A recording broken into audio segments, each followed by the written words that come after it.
Hay que imaginarse una gruta sellada con un adoquín de 1000 kilos en el medio de la desolada Patagonia.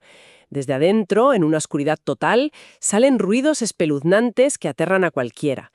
Uno esperaría encontrar ahí, no sé, un monstruo mítico, un espíritu maligno.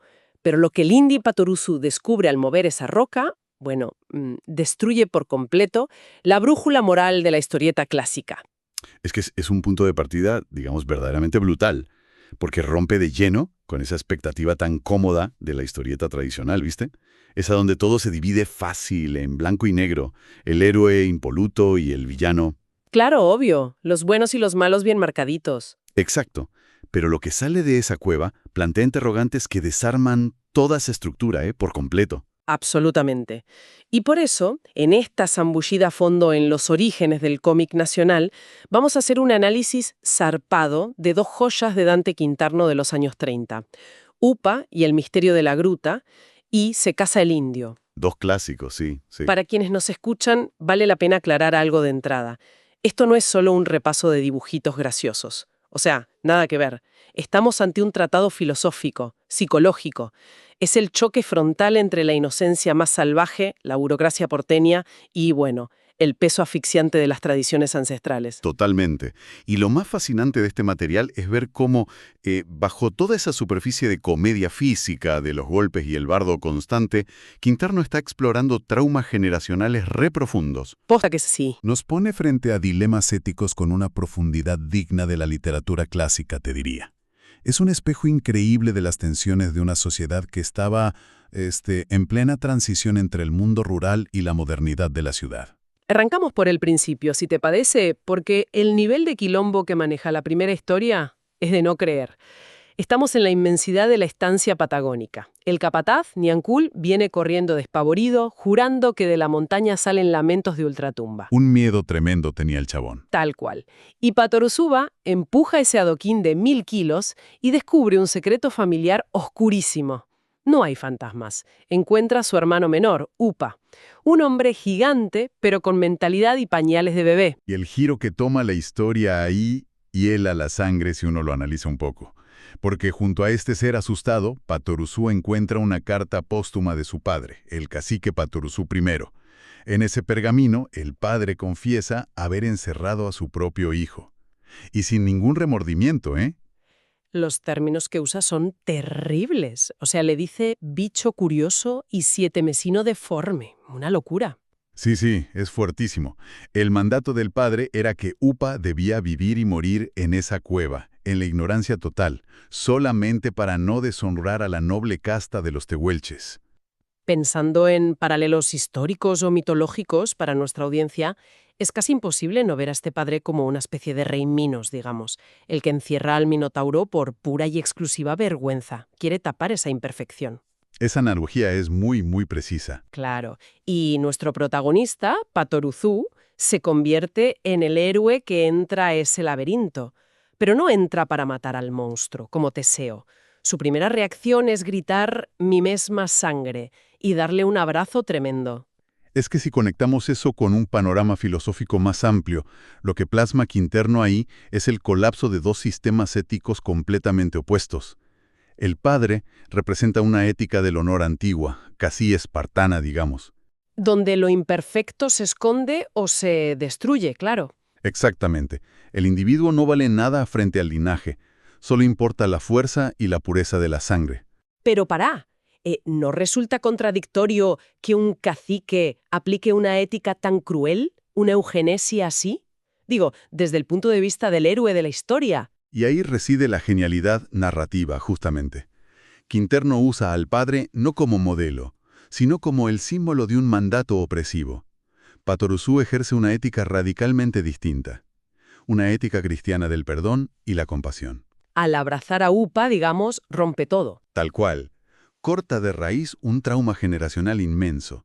Es un acto de rebelión absoluta contra su propia cultura ancestral, pero camuflado bajo este amor fraternal incondicional. Ahora, ese acto de liberación tiene un costo logístico altísimo, porque asume la misión titánica de llevar a esta fuerza de la naturaleza a Buenos Aires, para civilizarlo, entre comillas. Ahí arranca la locura total. Pasamos del drama griego a la comedia de enredos más delirante.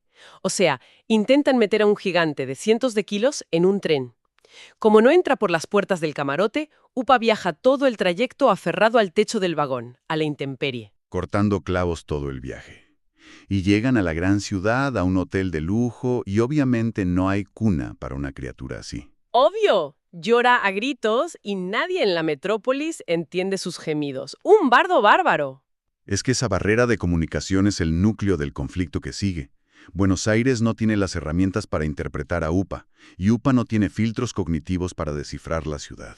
Y esto está ya mal apenas pisan la calle. El tráfico, los bocinazos, asustan a Upa. Movido por instinto, el tipo agarra el revólver de un policía distraído y se pone a tirar tiros al aire a pura carcajada, pensando que es un juguete ruidoso. Y la sociedad porteña entra en pánico, lógicamente. Los diarios titulan que un insano provoca escándalo. Cae la cana en masa, le clavan un chaleco de fuerza gigante y lo tiran directo al manicomio. Sí. Y la escena en el manicomio es una obra maestra del absurdo. Patoruzú va a exigir que liberen a su hermano. Pero el director, un burócrata de manual, se confunde los expedientes y manda a encerrar a Patoruzú por error en una celda de máxima seguridad. Es el instante donde se invierte todo el poder. Upa escucha a su hermano gritar y reacciona. No negocia, no busca llaves, rompe los barrotes a puro barrigazo.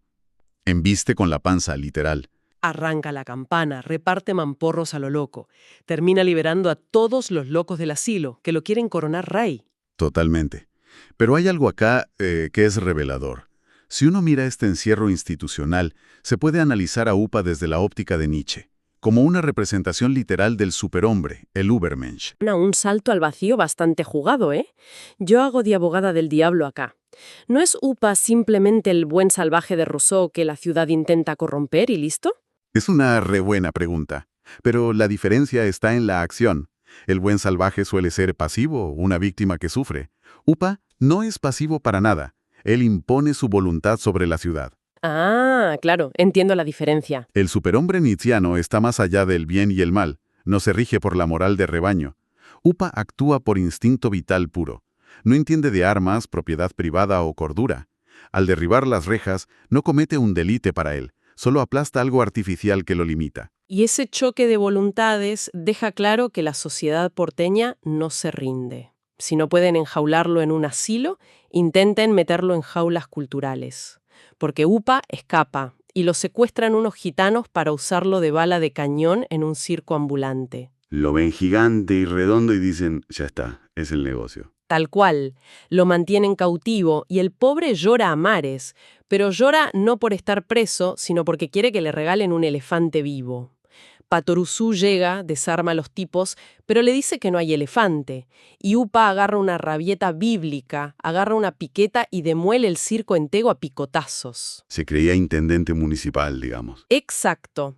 Deja el circo hecho escombros y como esa jaula del entretenimiento falla, Patoruzú intenta con la jaula académica. Lo manda a la escuela, pide un guardapolvo gigante, un quilombo para los sastres del barrio. Sí. Y ahí se da uno de los giros más delirantes de toda la historia. UPA, que hasta ahí solo decía da, de la nada empieza a dar discursos. Habla en francés, en inglés, tira un Ich spreche Deutsch perfecto. Y Patoruzú lloraba de emoción pensando que era un genio oculto. Pero la resolución nos devuelve a la picaresca urbana más cruel. Era pura viveza criolla operando en las sombras. La posta es que era una estafa fenomenal. Atrás de la espalda de Upa había un ventrílocuo. Lo usaban de muñeco para ganarle apuestas al padrino Isidoro. Agarran esa inocencia absoluta y la manipulan por guita. Es que la única vulnerabilidad real de UPA no es física porque es invulnerable. Su debilidad es la ingenuidad frente a la malicia humana, o sea, los engaños, porque frente a la naturaleza su dominio es instintivo y total. Eso nos lleva al clímax de la primera aventura. Upa va al zoológico. Le da lástima ver a los animales encerrados, capaz recordando su cueva, y libera a un yacaré gigante. Un cocodrilo enorme, sí. Y se lo lleva abrazado por el centro porteño como si fuera un caniche toy. La cana, los bomberos, todos persiguiéndolo. Cae la noche y Upa salta el muro de un cementerio para esconderse. y para tapar al yacaré, lo mete en un ataúd vacío. Las capas de surrealismo en esa escena nocturna son superlativas, ¿eh? La coreografía es increíble. Entran unos profanadores de tumbas a robar, abren el cajón esperando joyas y les salta el yacaré a la cara. Los ladrones escapan jurando que vieron al diablo.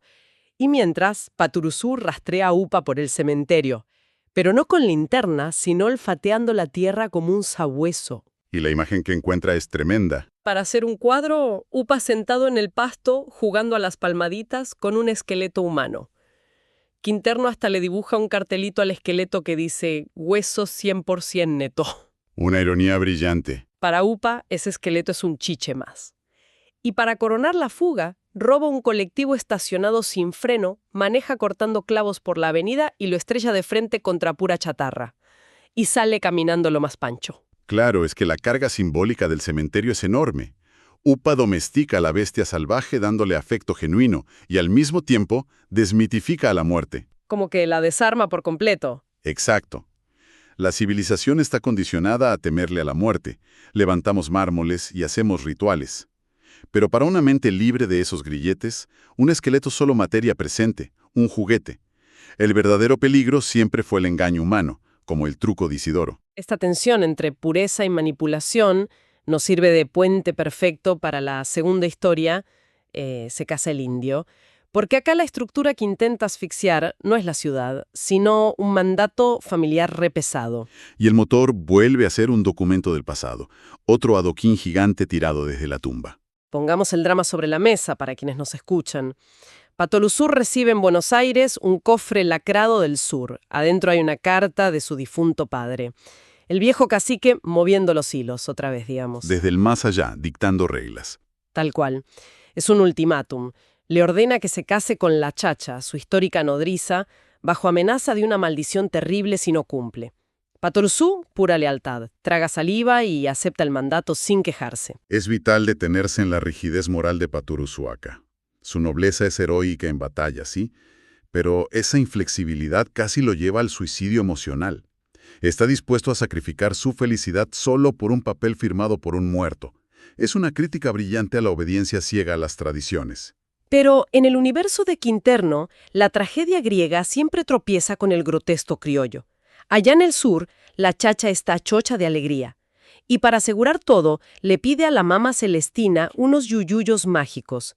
Prepara un poderoso gualicho, una poción de amor, adentro de un mate. Un hechizo rural directo y al pie. Exacto. Se sienta a esperar que llegue Patoruzú.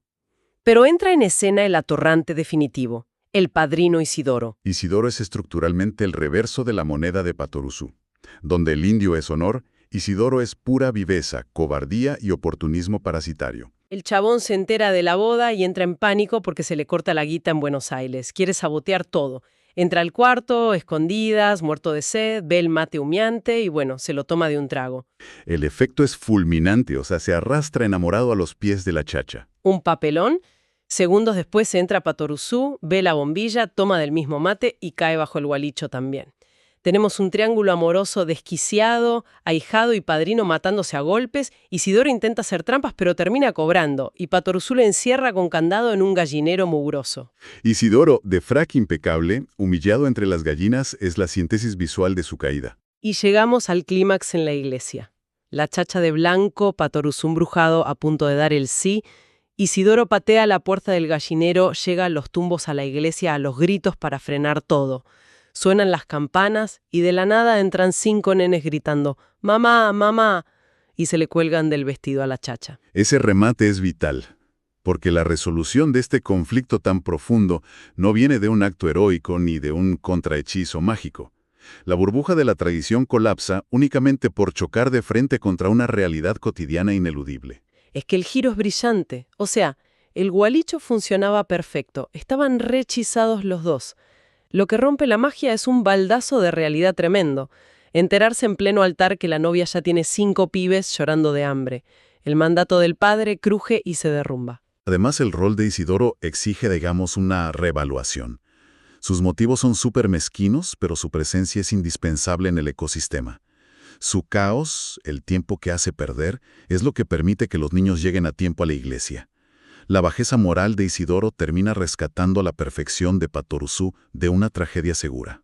Es como si la rectitud de Patoruzú necesitara un poco del barro de Isidoro para sobrevivir, ¿no? Y todo esto nos lleva al final de esta zambullida. Patoruzú, curado de espantos, va solo al cementerio de nuevo, pero al mausoleo de su padre, y le deja una notita en el mármol. Y el texto de esa carta es para mí uno de los manifiestos de autonomía más contundentes de la historieta nacional. La nota dice: «Querido Finao Tata, yo lo respeto y lo querré siempre, pero a mi novia la elijo yo mismo, Canejo. Su hijo, Patoruzú. Es una belleza absoluta de síntesis. En 20 palabras, desarma la bomba. Conserva el amor filial, pero inaugura su autonomía personal». Poniendo todo en la balanza, es innegable que Quinterno trascendió la simple historieta costumbrista de campo versus ciudad. Es el viaje psicológico de una familia intentando existir en su propio presente. Upa, destrozando la gruta de la vergüenza, y Patoruzú dejando ese papel, son metáforas del mismo esfuerzo titánico. Ambos hermanos luchan por sacudirse mandatos ciegos de fantasmas. Primero hace añicos la tradición para aceptar a su hermano, y luego rompe otra tradición para salvar su propia felicidad. Nos dice que a veces la nobleza no es acatar el libreto, sino plantarse y decir que esa regla centenaria se rompe por amor propio. Totalmente. Estas obras nos obligan a mirar de frente nuestras propias herencias invisibles, digamos. Y esto deja una idea re profunda flotando. Hoy consumimos franquicias de superhéroes atormentados, deconstruyendo legados, y creemos que es un invento del siglo XXI. Pero Quinterno ya hacía una disección existencial implacable sobre la eugenesia y la tiranía de la tradición en una revistita de kiosco en los años 30, antes que Superman incluso. Exacto. Y para dejar picando un último pensamiento, a partir de todo esto uno se pone a pensar, si personajes con tanta pureza y fuerza bruta como ellos tuvieron que rebelarse contra los mandatos inquebrantables de sus ancestros para ser verdaderamente libres, ¿cuántos de esos adoquines de 1000 kilos que cargamos hoy en nuestra propia vida moderna son en realidad órdenes de fantasmas que ya deberíamos haber enterrado?